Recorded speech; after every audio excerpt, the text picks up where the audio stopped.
도널드 트럼프 대통령이 미국 47대 대통령으로 당선이 되면서 전 세계가 요동치고 있습니다. 미국의 대한반도 정책과 한미 동맹 관계에도 상당한 변화가 예상되는데요. 트럼프 행정부 1기 때의 정책과 태도, 이번 대선 과정에서 트럼프가 내놓은 정책과 발언을 보면 한국은 다중 압박에 직면할 것으로 보이는 가운데 오히려 이러한 위기가 기회가 되어 한국의 국방력이 대폭 향상될 수 있다는 분석도 나와 화제가 되고 있습니다. 그동안 트럼프는 미국 우선주의를 내세우며 미국은 더 이상 세계 경찰 노릇을 하지 않을 것이고 자국 안보를 미국에 의존하는 무임승차를 거부한다는 발언을 해왔었는데요. 트럼프 대통령이 당선된 직후 벌써부터 트럼프 참모진들은 나토를 압박하기 시작했습니다. 지난 6일 월스트리트저널에 따르면 도널드 트럼프 미국 대통령 당선인의 참모들 사이에서 우크라이나 전쟁 종식의 아이디어 중 하나로 우크라이나의 나토 가입을 최소 20년 늦추고 대신에 향후 러시아의 공격을 저지하기 위해 미국이 우크라이나에 무기 공급을 지속하는 방안을 추진 중이라고 밝혔습니다. 그러나 대부분의 전문가들은 무기 공급이라는 것도 사실상 판매 승인일 뿐 우크라이나가 제값을 지불하고 받아가야 한다고 했는데요. 트럼프는 미국 방산기업인 로키드 마틴, 레이시온, 보잉의 든든한 뒷배로 세계 각국의 방위비 분담금을 요구하면서 협상 카드로 무기를 파는데 이로써 미국 방산기업들의 막대한 재정적 수익을 안겨주고 있습니다. 실제로 방산주는 대표적인 트럼프 트레이드로 꼽히며 당선 소식과 함께 일제히 급등하기도 했는데요. 트럼프가 당선된 이후 지정학적 리스크가 커질 가능성이 높고 이에 따라 미국 이외의 국가에서 국방비 지출을 큰 폭으로 늘릴 요인이 있기 때문입니다. 트럼프는 우크라이나전 종식뿐만 아니라 미국이 나토에서 탈퇴해야 한다는 주장도 꺼냈습니다. 그는 일찍이 재임 시절 유럽의 나토 회원국들이 국방에 투입하는 예산을 두고 너무 적다고 줄곧 불평해 왔었는데요. 나토 회원국들은 대부분 잘 사는 선진국인데 적어도 국내 총생산의 2%는 방위비로 써야 한다며 그 기준에 미치지 못하는 국가들을 안보 무임승차라고 비난하였죠. 이에 티에리 브루통 EU 담당 집행위원은 이제 트럼프가 돌아온다. 만약의 상황에 대비하려면 우리에게 자주국방 말고는 다른 선택지가 없다라고 강조했습니다. 실제로 2020년 트럼프의 압박에 결국 나토 회원들은 일제히 방위비를 올리기도 하였습니다. 하루아침에 자주국방에 대한 수재를 떠안게 된 유럽들은 초비상에 걸렸습니다. 그러나 이를 미리 준비해온 국가들도 있는데요. 바로 폴란드이죠. 폴란드 도널드 투스크 총리는 자주국방을 강조하면서 해리스 아니면 트럼프, 어떤 사람들은 유럽의 미래가 미국 대선에 달려있다고 주장하지만 유럽의 미래는 무엇보다 우리에게 달려있습니다. 라는 말로 현재 유럽 내 최고 수준의 국방 예산을 또 한 번 늘릴 것을 예고했습니다. 2023년 폴란드 국방비는 약 32조 원으로 GDP 3.9%였지만 올해는 4.2%인 약 47조 원으로 늘렸으며 내년에는 5% 수준도 준비 중에 있습니다. 트럼프의 당선으로 세계가 자주국방의 중요성을 언급하고 있는 가운데 재래식 무기 수출 강국인 한국에게 호재가 될 가능성도 커지고 있습니다. 실제로 폴란드의 역대 최대 국방 예산 중 대부분이 현대 재래식 무기 구매에 지출되었는데 그중 80% 이상 한국산 무기를 수입하는 데 사용되었습니다. 폴란드는 2022년 한국과 약 40조 원 상당의 메가 방산 계약을 체결하며 1000대의 K2 블랙팬서 전차, 672문의 K9 저주포, 300대의 천무다연장 로켓, 48대의 F-50 전투기와 수조 원어치의 탄약포탄 로켓 미사일을 수입해갔습니다. 첨단 현대식 무기 수출의 비중은 세계적으로 미국이 단연 1위겠지만 전통적인 무기체계인 재래식 무기 분야에서 한국의 영향력은 세계 탑급으로 꼽히고 있는데요. 특히 우크라이나전을 통해 전차, 자주포 등 재래식 무기의 중요성이 강조되면서 한국 방산기업들의 역대급 수출 호황이 이어져 왔습니다. 트럼프의 안보 무임승차론이 현실화되면서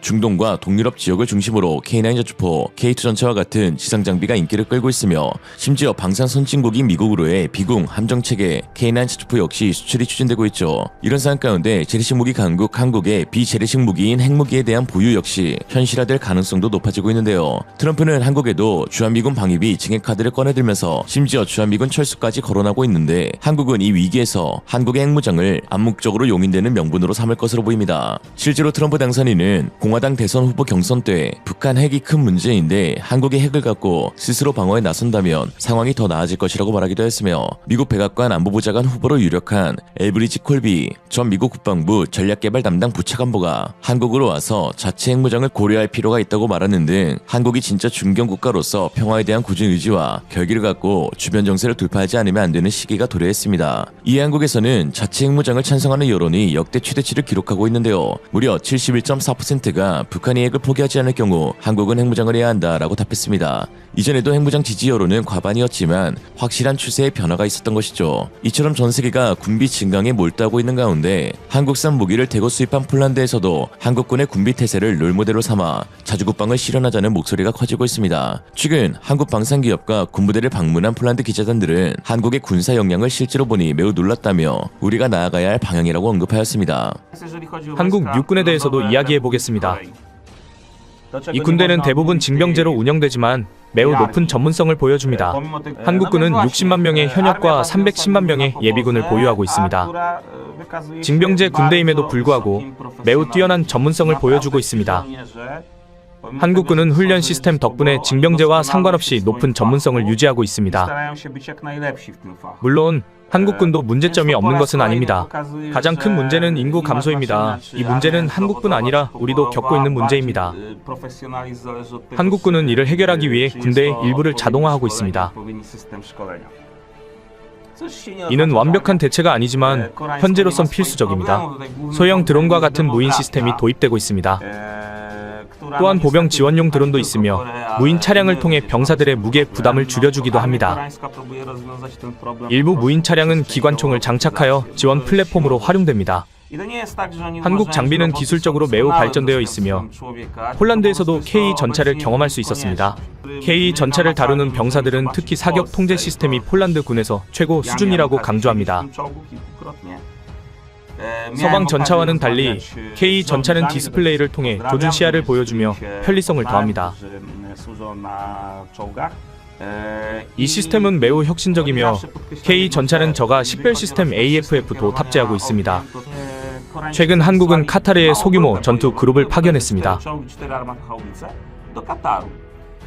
전차 4대와 자주포 3운을 보냈는데 5km 거리에서 K 전차가 80% 이상의 명중률을 기록했습니다.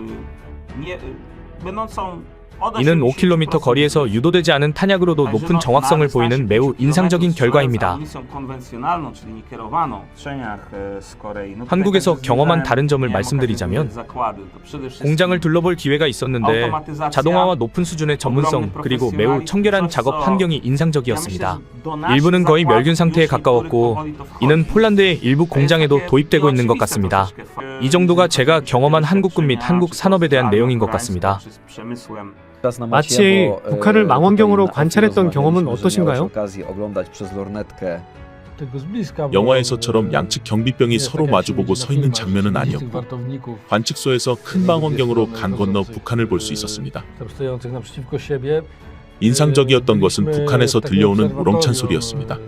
아마도 남한 쪽으로 애국가나 공산주의 행진곡 같은 음악을 스피커로 틀고 있었던 것 같습니다. 남한에서는 때때로 K-팝을 틀어 심리전을 펼치기도 한다고 합니다. 하지만 한국 측에서는 관광지처럼 변모시켜 사람들이 카페에서 커피를 마시며 북한을 볼 수 있고 놀이공원, 식당, 박물관 등이 있어 큰 차이를 보여줍니다. 남한은 이 상황을 일상으로 받아들였고 이를 어느 정도 극복한 듯합니다. 제가 남한 사람들과 통일에 대해 이야기해보니 그들은 이미 통일이 별 의미가 없다고 말했습니다. 경제적으로도 남한에겐 통일이 이익이 되지 않는다는 게 사실입니다. 북한의 생활 수준을 남한 수준으로 끌어올리기 위한 비용은 막대할 것입니다. 북한에서 남한으로 탈북한 사람들이 문화 충격을 받는 것도 자주 볼 수 있습니다. 즉, 징병제를 시행하면서도 현대적이고 기술력 있는 군대를 가질 수 있습니다. 과거 공산주의 시대 말기처럼 사람들이 징병제를 기피하고 비판하던 시기와는 다릅니다. 세계에는 징병제가 성공적으로 운영되는 사례가 많이 있습니다. 이는 국가 정부, 미디어, 그리고 우리 모두의 접근 방식에 달려 있습니다. 우리에게는 아시아에는 없는 문제가 있습니다. 아시아에서는 개인주의가 덜하고 국가와 민족이 중요시됩니다. 반면 유럽에서는 개인주의가 더 강하며 양쪽의 균형을 찾는 것이 중요합니다. 아시아에서 배울 점이 많으며 이는 전혀 논란이 될 내용이 아닙니다. 아시아 국가들이 문제를 어떻게 해결하는지 살펴보고 우리가 벤치마킹할 수 있는지 봐야 합니다.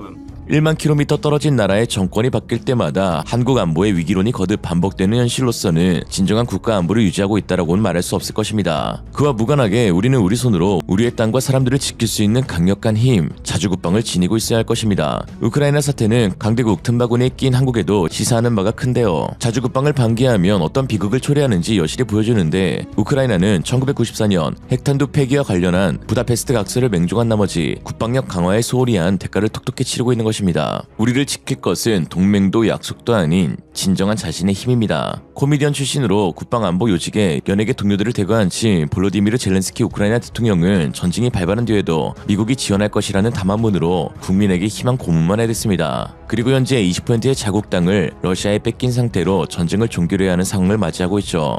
결국 무임승차가 문제가 아니라 자차를 구비해야 하는 것이 더 중요한 오늘입니다. 오늘의 한 줄 평, 평화를 원한다면 전쟁을 준비하라.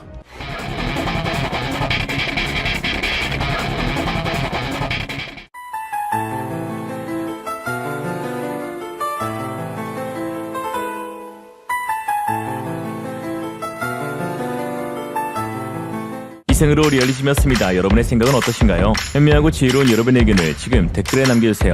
감사합니다.